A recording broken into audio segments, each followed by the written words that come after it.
Ngithe mase ngibona mfethu kwiviki seliqalele lesibili kodwa sekuyinsuku mhlawumbe le njengo Wednesday kanje. Wangitshela ukuthi last week Friday ubuyile lo muntu. Uma ubuya ngoba esezoxolisa.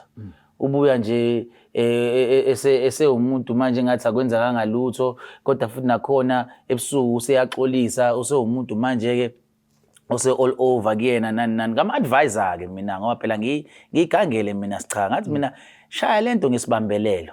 Okay.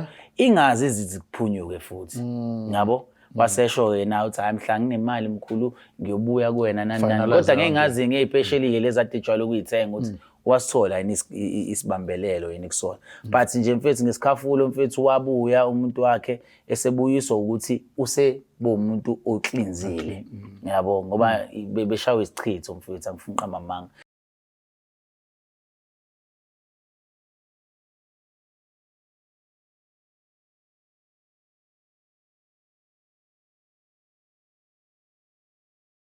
Alright, nina bekashana kamenza apho umlaza ngameva nabendlonhle nophapha ekhanda. Enhlana sazansi kuyifundazwe zonke ekhona eNingizimu Afrika sathobeka le Black Life TV. Igama lohlelo ke impande zama Africa igama lami King Sichaka ngwaluqa. Sila eGold Last Corner sihleli phakathi esigodlweni sensizwa ebizwa ukuthi umfana kagogo. Abanye ke bathi Mapholo, abanye ke bathi Madam Teresa, yonke into nje bafuna ukisho. Follow sibingelele sir. Ngicela ukuyibongela mfowethu. Mina ngumcebo umfana kagogo uNgcobo omkhulu uMashiya amahle fuze fulela uNyosi uyiqadi. Sengisho thina ke safa umuntu enqinisa savuka sakhwifilanga. Thina amanye amadoda ebuya ngamahlahla abuya ngenkomo. Sengisho mina kunompunyimpunywana uphunywa bemphethe umafavuke njengedangabala. Hey please ngiyakutshela wena sichaka mfowethu. Yazi kuyoze kushona ilanga ngiyibongela. Ibonga ngaselokishini mfowethu. Okay, right kuba. Uthi zaselokishini. Yazi ukuthi lezi esukumisa idalwa zami zime ngeenyawo. Lezi engikhuluma ngazo. Nomuntu samoya. Ngiyakutshela mina mntaka baba. Ngiyakutshela usazi leso sazi lo sakaNgcobo. Kodwa ngiqhubeka mfowethu akuphazamisa. Hayi sengiqedile ngoba usuku ungangiphazamisa wathi into zasemalokishini wena. Alright mfowethu siyabonga kakhulu uphinde asikhulume nawe. Iyathemba ukuthi ke njalo masifika la hlala kuyintokozo ngoba siyokhuluma ngawe nomsebenzi wakho nempumelelo yakho nakubantu kobasebenza ngoba into ebalekile kakhulu abantu abashaya kuyona ukuthathelwa imali zabo bengasizakali abanye ukulashwa izinto 2 minutes sibuyile but abafika la kuyakhombisa ukuthi balapha kunomphela babiza abanye ama client akho noma abantu balapha babizwa abanye balashwela ekhaya njalo mfowethu. So yonke le nto kuwe isho ukuthini? Mfowethu uyabona nje ubungibona sile sincokola kanje ezinye inyanga mezi advertisers zifuna ukubamba ukuba serious ngaso sonke isikhathi. Ngiye ngithi mfethu akumele uzuze usabise in order ukuthi ubizwe ngenyanga. Akumele uzuze uthuse ukuze kuzokukholakala ukuthi uyinyanga. Into engaphakathi kuwena iyona into eyohlezi isikhulumela, iyona into eyohlezi ikusabalalisa nakwabantu. Yazi ukuthi mina uyangibuka usho ukuthi lo fana namathathu amangaka kanti yini ngempela yini elike gangela ngasemnyangeni yini yabo kube bengigangela ngasemnyangeni noma ngenza izinto ezithe phecelezi ngabe namhlanje ngidingisiwe ngokwedlozi ngaba ngisekho nani nokuba khona ngoba phela idlozi liyakuthatha likufake ngaphansi kwemoto uyihambele emhlabeni mokuthi uganga ngalo. But mina lento mfethu ngayibamba ngina9 into mfethu engafundiswa yona ngeke ngize ngisho ukuthi bengilapha ngina9 but bengumgquli kagogo. So mengiqulela ugogo ngafunda izinkambi ke mfethu kwaya ngokuya ngase ngithunywa nginabo 13 ke kwaya ngokuya washona isalukazi hayi lento ngayibona ukuthi siyaqala manje iyangihlupha isidinga mina ke ngase ngingena ngaphakathi la mfethu. Into engayisho kakhulu mfethu ukuthi ugogo wangifundisa ukuthi ngobonga, ugogo wangifundisa ukuthi ngohlephula isinkwa ngidle nabanye.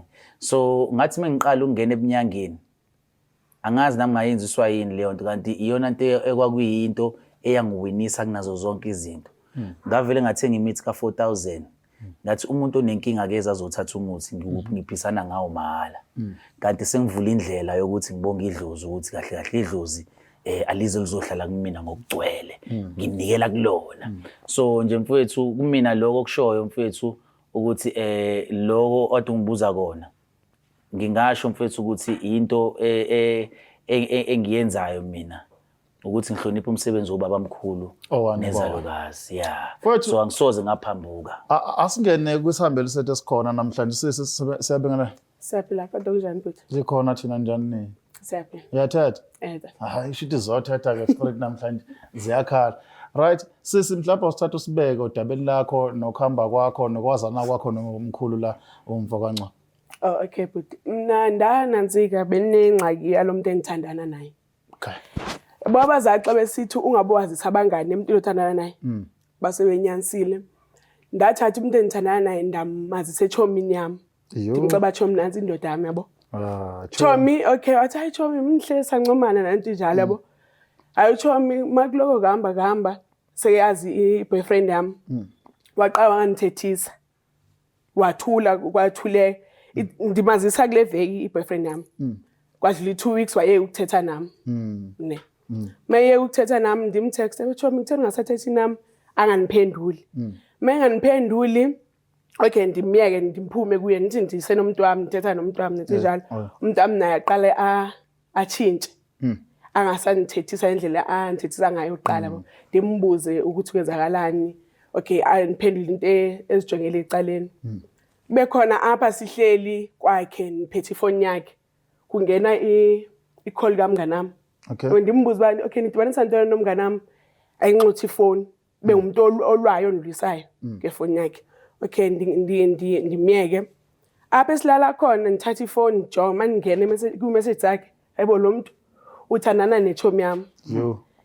Shuthi ndimazisa namhlanje ichomi kwadlula 2 days bathandana bathandana. Sure. Okay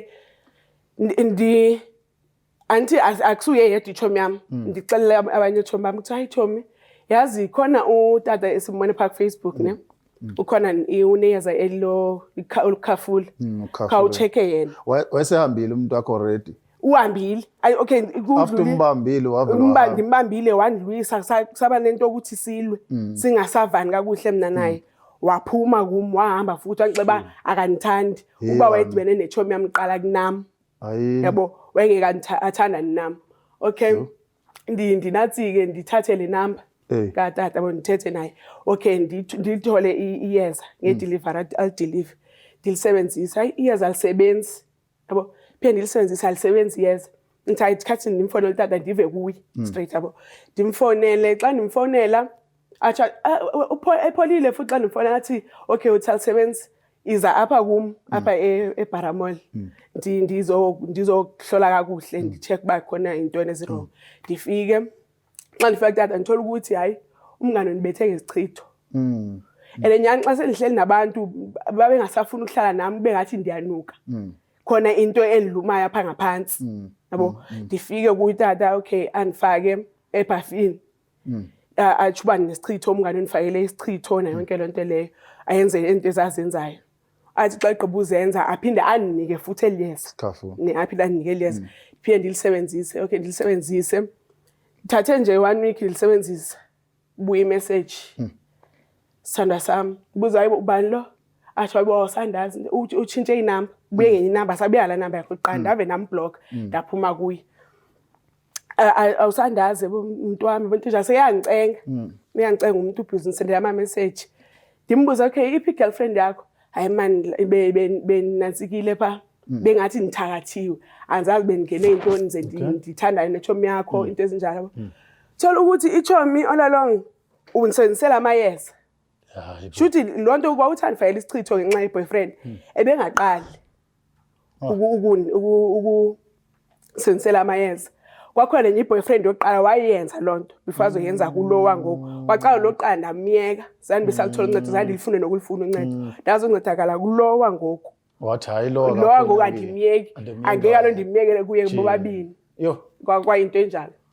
Okay mhlawumbe pholoba asibuke le part ukuthi usisi uyakuveza ukuthi before asizakala waqala wazama ukwahluleke asiye kule part ukuthi abantu beza kuwe mhlawumbe bathathe ikhafulo bathatha izinto zingabasebenzi abanye bagcina bahambe bekhuluma kabi lo mfana wakho khona empraiseayo mina ngaya akaze ngisizakala ukubaleka kokuklinwa komuntu before asebenzisa into ebezoyilanda kubaleka kangakanani mhlawumbe ukuyiclarify leyo engingakusho ukuqala wena sicha ukuthi angiyena uNkulunkulu yabo ngumuntu owazi amakhambi kuhle ukuthi uma ufika kumina ufike ngethemba nanokukholela ukuthi ngempela uzosizakala so iba kabili lento kunomuntu ofika athenga into ngoba ethemba bese kuba khona umuntu othenga into ngoba efuna ukulahlela ngifuna ukubona ukuthi izosebenza yini so esikhathini esiningi umuntu ufuna ukubona ukuthi izosebenza ayivamisile ukuthi isebenze so usisi yena inkinga yakhe kwaba ukuthi